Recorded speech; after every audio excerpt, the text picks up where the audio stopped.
Meio-dia e 35 minutos. Cirne Automóveis. Mega Feirão Cirne Automóveis em Camobi. Aproveite ofertas e condições para zerar o estoque. Icosaedro Construtora. Pense e invista no futuro. Temperatura de 24 graus e 5 décimos. KL Seguros, valor para o que é seu. O Sala de Debate tem o prestígio comercial de Sicredi. Invista na previdência privada do Sicredi e garanta um futuro tranquilo para você. Parque Hotel Morotim, o local ideal para o seu evento. Tem notícias que passam, a gente percorre por cima e não dá importância. Eu me detive numa aqui e resolvi trazer para vocês. Que é o seguinte, a meu ver, a meu juízo, a cidadania, a formação do espírito de preservação ambiental e animal, convívio social, patriotismo e muitos outros valores devem começar lá na base, nas escolas, sobre a educação, sobre o trânsito que já existe com a gurizada. E eu achei aqui de bom nível esta medida que foi tomada pelos alunos do 5º ano da Escola Municipal de Ensino Fundamental Pinheiro Machado, aqui de Santa Maria. Vejam que eles, além de terem informações sobre atividades ligadas à educação fiscal, vejam, um menino ser informado de como funciona a arrecadação e outras coisas mais. Impostos. Por certo, não entende ainda a abrangência total, mas pelo menos tem alguma informação. E também sobre empreendedorismo, que é uma linguagem usual, mas que às vezes o menino nem se toca. E, quem sabe, de uma forma didática ou pedagógica, ele acaba entendendo o que é essa palavra, né? E vejam que esses meninos lá, eles fizeram uma promoção, tiveram essas informações, e depois, através da venda de lanches, eles foram à prática. Arrecadaram um valor. Com este valor, eles fizeram um investimento junto à rede aí de comércio, comprando materiais para alimentos, né? E produtos de higiene. E depois foram lá no lar das vovozinhas fazer a entrega. Eu achei assim de um bom gosto e quero aqui dar os parabéns às professoras que tiveram a iniciativa, porque esta formação cidadã realmente começa aí, na base. Agora, às vezes a gente... por favor, não quero dar uma do contra aqui.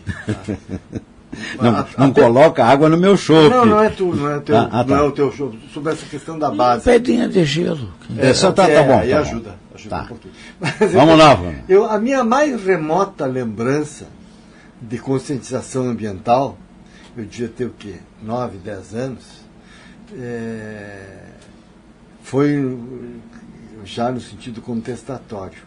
Eu devia estar no 4º, 5º ano primário, e todos nós fomos convocados lá em Erechim a assistir uma palestra no Colégio São José.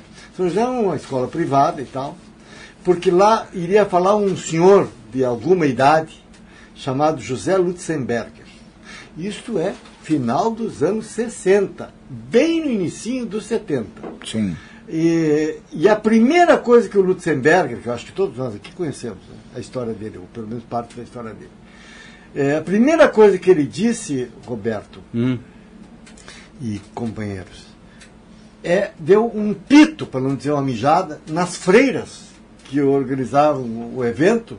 Ele já chegou batendo nela, porque viu uma árvore sendo derrubada na frente da escola. Aí, nem preciso te dizer que as crianças, eu inclusive,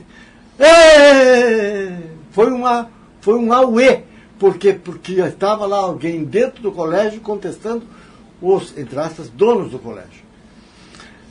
O que eu quero dizer com isso? Que as crianças são naturalmente afeitas a esse tipo de atitude.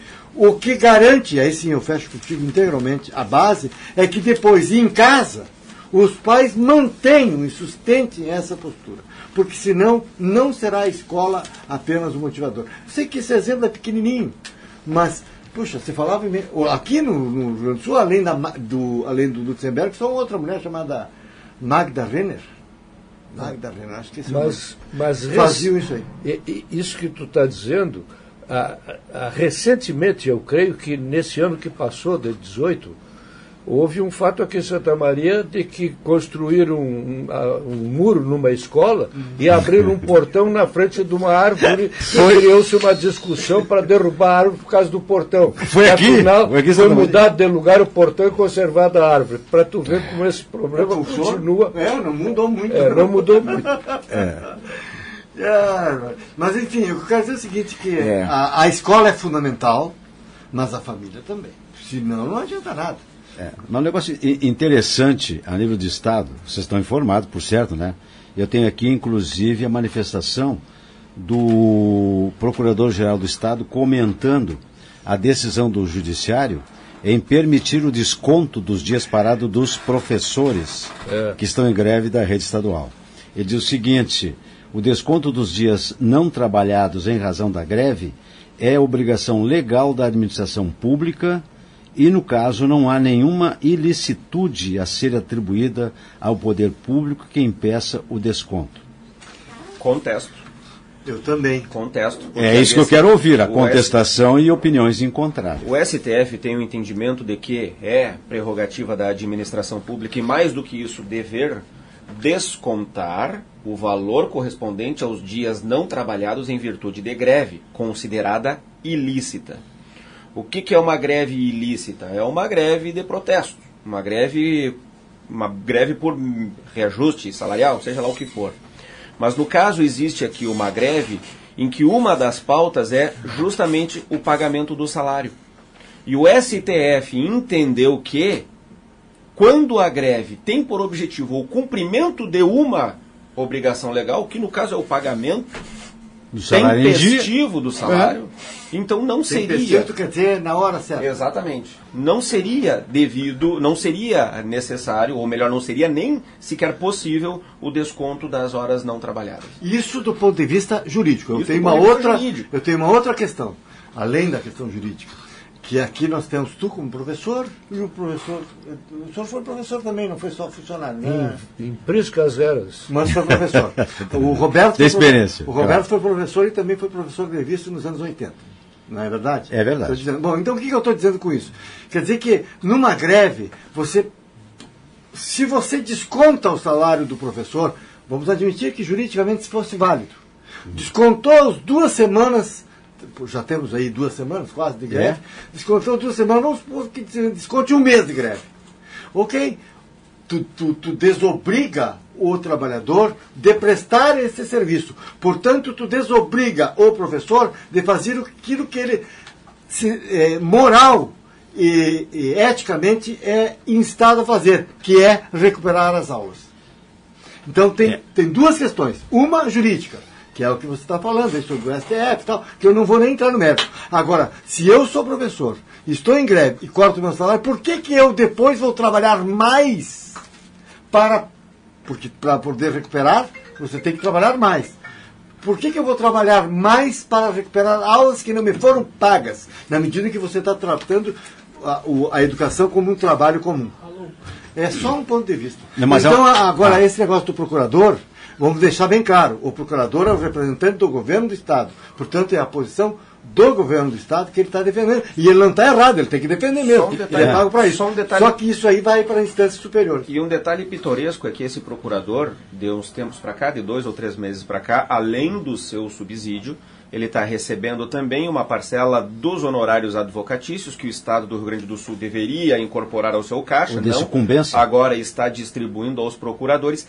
E só esse plus que ele está recebendo de 2 ou 3 meses para cá é 3 vezes superior à base da categoria do magistério.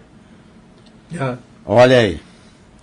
Esse é o honorário de sucumbência que é chamado? Exatamente. É chamado isso aí. É aquilo que quando uma ação que ele participa, tem ganho de causa, ele recebe um dividendo por isso, além do salário que recebe pelo cumprimento daquela obrigação. É uma bonificação. Exatamente. O funcionário recebe um salário para trabalhar, e aí o poder público acha que para ele trabalhar mais ainda tem que dar mais alguma coisa.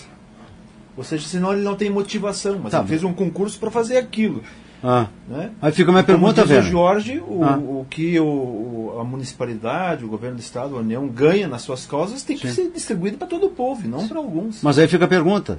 Então, se é bom, por que não se estende a todos os trabalhadores? Se é bom, se ele acha que é bom ganhar esse plus, por que não se faz isso também com todos os trabalhadores? Porque os outros não ganham causa. Mas eu quero fazer uma pergunta para o Jorge, porque ele levantou esse assunto, que a verdade, a sucumbência cabe ao advogado nas causas em que ele ganha. Né? Nas causas em que ele ganha, ele recebe do perdedor o pagamento daquelas custas. Né? Muito bem. Mas e nas causas que perde, que o Estado perde, o que o município paga? Quem é que paga a sucumbência? O Estado. Não é ele. Muito bem tocado. Essa foi bom. Por quê? Porque o Estado arca com o ônus dos processos, mas os procuradores arcam com os bônus dos processos. Arcam, não, recebem. Exato. Não tinha que descontar do que ele já ganhou? Nas ações que perdem? Arcar é uma tarefa difícil, agora receber é fácil. Então vejam, eu fico bem desalentado quando eu vejo esse tipo de coisa e, enfim. Mas isso aí me remete a uma outra questão que eu tinha trazido aqui para comentar hoje. Posso falar, Bozoi? À vontade, o senhor é um dos donos do programa. Não, eu não sou dono. Não, os debatedores. Mas eu queria comentar a situação atual do nosso Congresso Nacional, né, que depois daquela decisão infame do Supremo que mandou, quer dizer, que levantou aquela prisão em segundo grau, acabou com a prisão em condenação de segundo grau e abriu a porteira para os advogados de porta de cadeia fazerem as suas... Como é que tu chama tecnicamente? Isso que depois da segunda instância eles recorrem para o Supremo. Advogado de porta de cadeia não faz nada muito tecnicamente. Mas é bem esse tipo. É o que estamos esperando todos os advogados. Só que esses advogados não são de porta de cadeia de Santa Maria, são de Brasília. Quem age tecnicamente age dentro de uma... Bom, então não é de porta de cadeia. O Jorge acusou o golpe, hein? Não, eu quero eu quero comentar o seguinte: houve uma comoção nacional com essa decisão, né? Tanto que tantos os deputados da Câmara de Deputados como o Senado se movimentaram e colocaram na pauta... Mas o senhor agora confia no Congresso Nacional? Não, espera um pouquinho, eu tô querendo fazer uma crítica. Os deputados se movimentaram, o Senado se movimentou, né? Mas o seu Davi Alcolumbre e o seu... como é que é o presidente da Câmara? Rodrigo Maia. Os dois estão mancomunados para postergarem essas decisões. Já ouvi falar que eles querem transferir para o ano 2020 qualquer decisão a esse respeito. Então, eu vejo que a nossa Constituição, né, é muito propícia a interpretações variadas. Quando convém para os políticos, eles decidem rápido. Quando não convém para os políticos, eles postergam para as calendas gregas. Então, agora eu quero colocar uma questão para o Jorge Forjarini, porque eu sei que ele é constitucionalista, e é o seguinte: ele defendeu com alma e unhas e dentes. Com unhas e dentes e com toda a sua alma de constitucionalista, ele defendeu aquela posição da Constituição, a cláusula pétrea, como ele disse, de direito ao recurso à prisão só depois... Condenado só em última instância. Condenado em última instância. Bom, na Constituição, no artigo 39, no seu parágrafo 1º, E no parágrafo 4º, né, diz assim, que a fixação dos padrões de vencimento e dos demais componentes do sistema remuneratório observará, 2 pontos, o membro do poder, o detentor de mandato eletivo, os ministros de Estado, os secretários estaduais e municipais serão remunerados exclusivamente por subsídio fixado em parcela única, vedado o acréscimo de qualquer gratificação, adicionais, abonos, prêmios, verbas de representação ou outra espécie remuneratória obedecida, em qualquer caso, o disposto no artigo 37, item 10 e 11. Eduardo, só um pouquinho, me repete. Artigo 39, parágrafo 4º. Artigo 39. Esse aí eu sei decor e salteado. Pois é. Parágrafo 4º. Esse aí Por que? É de longe o artigo mais pisado pelo Poder Judiciário. Ai. Olha aí. Não, de fato, mas por que esses dois ânimos de interpretação?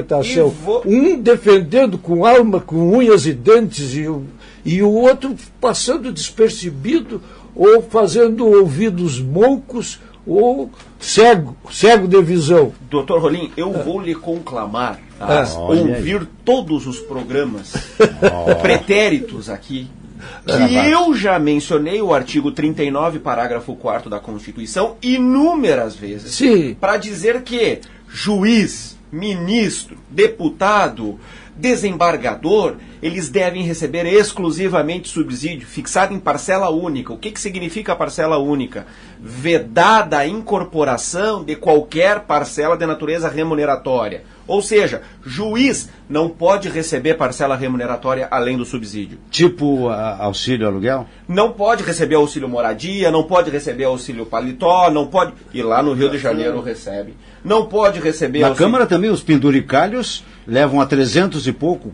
E vejam bem, o custo de cada deputado. Mais do que isso, doutor. Eu vou dar um abraço no doutor Rolim daqui a pouco.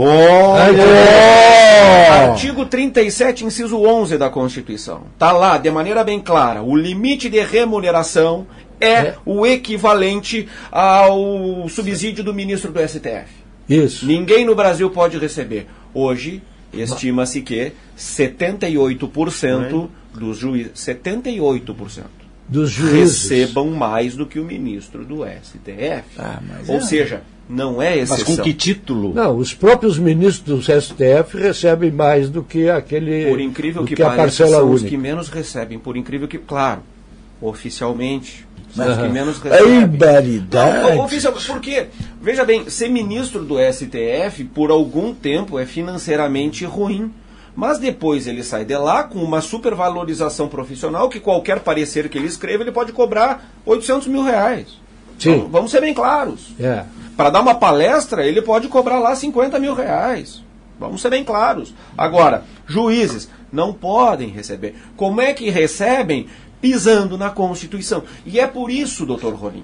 Sim, mas como é que pisam nesse caso e no outro caso é justamente por isso que eu brigava com relação à segunda instância. Porque eu, na minha concepção, devo preservar a Constituição como um todo. Porque no momento em que eu descumpro uma parte, eu estou autorizado a descumprir outra. E vou dizer mais. Se o senhor pegar lá o artigo 201, parágrafo 5º da Constituição... O ouvinte pode pegar, artigo 201, parágrafo 5º. Lá está dito que os benefícios previdenciários devem ser reajustados a fim de manter o seu poder de compra, o seu valor real. Isso acontece? Não. Já chegou ao STF a discussão em relação ao artigo 201, parágrafo 5º. O que o STF disse? Disse que não é possível dar caráter normativo ao dispositivo. E aí vem um longo arrazoado que, obviamente, eu não vou discorrer aqui. De 3 horas de voto do ministro. Rolim, existe uma relativização. Isso aqui eu quero aplicar, aquilo ali eu não quero. Simples assim. E é isso que impediu o comércio de Santa Maria de abrir, é isso que permite dar subsídio lá, aumentar o subsídio de juiz, é isso que permite o aposentado perder o seu poder de compra da aposentadoria, e assim por diante. Mas mesmo uma coisa, Jorge, até a questão de uns 15 ou 20 anos atrás, essas coisas não vinham a público, não sequer eram discutidas ou lembradas. Mas agora, com o advento da internet, esses assuntos passam todos os dias por milhões de cabeças de pessoas. Será que não vai haver um movimento nacional ou uma reação? O meu medo, doutor Rolim, é que venha uma convulsão. O Poder Judiciário assumiu um protagonismo absurdo e egoísta, porque olha dentro dos seus próprios critérios morais. E quando a gente pega os próprios critérios morais do Poder Judiciário para julgamento, e aí a gente percebe que eles estão recebendo, a título de remuneração, 40 vezes mais, não estou falando de maneira superlativa, Sim. 40 vezes mais do que um professor, a gente percebe que os critérios morais deles não são exatamente os critérios morais que eu quero para o Brasil. Então, eu acho que vai demorar um pouco, mas sim, se a coisa continuar recrudescendo desse jeito, pode haver uma convulsão social. E aí não vai ter instituições mais. Se não tem instituições, vai ser um todos contra todos, um estado de natureza. Doutor Rolim, eu estou entre aqueles que consideram, né, que segunda instância tem que ir para a cadeia. Por quê? Porque não se discute mais o mérito depois da segunda instância. Eu acho isso. Né? O cara já está condenado. Eu estou convencido disso. Entretanto, eu também estou convencido, a partir da nossa discussão aqui, a partir de outras ponderações que eu ouvi, que a Constituição precisa ser respeitada. E eu, né, me convenci que o trânsito em julgado, mesmo que a segunda instância não tenha a terceira instância não discuta o mérito, mas sim se houve erro formal, né, nós temos que respeitar. Agora, uma Constituição é sempre o retrato da correlação de forças de uma sociedade em determinada época. As Constituições, se a sociedade não tem mais aquela correlação de forças, elas podem ser modificadas. Claro. Né? Através dos nossos representantes ou através da movimentação popular, exigindo que isso aconteça. Então eu considero que, se a Constituição não for respeitada, nós estamos tudo lascados. É a mesma coisa que o regimento interno da Câmara de Vereadores de Santa Maria seja utilizado o regimento interno para o bel prazer daquela situação específica. Não! As regras são as regras, para que todos os iguais sejam iguais. Porque senão, os iguais serão desiguais. E aí, o Jorge estava dando uma série de exemplos agora de como no Brasil tem iguais e desiguais. Sim, mas sempre houve, até agora. Mas essa diferença de 40 entre juízes e professores é ainda muito menor do que a diferença entre os juízes, esses que tu te referiste, ou os maiores salários, e o salário mínimo, que é miserável. E daí? Concordo. Então, Concordo. Isso também é causa de movimentação social, Sim. muito mais poderosa do que essas diferenças. E o Jorge tem razão. Hein? O Nelson Werneck Sodré disse num livro dele o seguinte: e a fúria dos mansos é terrível. As pessoas que estão sempre quietinhas, mas quando elas explodem, sai de perto. E nós não estamos longe disso acontecer. E aí vejam a minha preocupação, né? Aqui até se mencionou, mas não se levou adiante a discussão de Paraisópolis lá. Estima-se que no baile lá de Paraisópolis tinha 30 mil pessoas. Meu Deus. Então eram 30 mil pessoas que queriam estar lá. Elas gostavam de ir lá, elas estavam lá. E aí veio a polícia, né? Não vou entrar no mérito se a polícia agiu errado, agiu certo, etc. Aconteceu lá o falecimento de 9 jovens. O que eu vejo de manifestações no sentido de que aqueles jovens não deveriam estar lá, de que aqueles jovens estavam metidos com drogas, de que os jovens isso, de que os jovens aquilo, são justamente os jovens que não têm a possibilidade de receber 40 mil reais, que não tem ninguém na família que recebe 40 mil reais, e portanto eles estavam lá. Vejam bem, no momento em que há uma reação dessas, nós temos milhões de jovens no Brasil que costumam frequentar o mesmo tipo de evento. Esses mesmos milhões de jovens vão se sentir ofendidos, sim, por aqueles no ar-condicionado que os ofendem por estar lá. Lhes pergunto, esses jovens, eles devem algum respeito para quem os ofende dessa forma? E acha natural que morram 9 jovens? Pisoteados? Pisoteados como gado? Não, eu não vou, repito, não vou entrar no mérito. Quem vai fazer isso são os especialistas. Agora, a mídia, a sociedade como um todo, nós que estamos no ar-condicionado olhando de camarote, nós temos no mínimo a obrigação moral de dever respeito a essas pessoas. Não é nem essa gente, é essas pessoas. Morreram 9 jovens. Lamentável por todos os aspectos. Apenas um detalhe me chamou a atenção naquele evento, além da consternação pelo que aconteceu com jovens. Imagino um filho, um neto meu naquela idade, para um evento, né, e ser trucidado, massacrado e pisoteado. Agora, a partir do evento Kiss, começou-se a exigir em determinados locais, e aqui em Santa Maria mais frequentemente, balizando o número de pessoas permitidas num evento. E pelo que eu assisti da constituição das casas e como foram se construindo lá, eram verdadeiros becos, ruelas e coisas parecidas. Como é que a legislação não chegou e disse, olha, neste local e nessas circunstâncias não pode ter mais do que 5 mil pessoas? E tinham 30 mil pessoas. Mas é que não é um lugar privado. Não era privado, era rua. Sim, mas mesmo assim... As ruas são apertadas porque é rua de favela.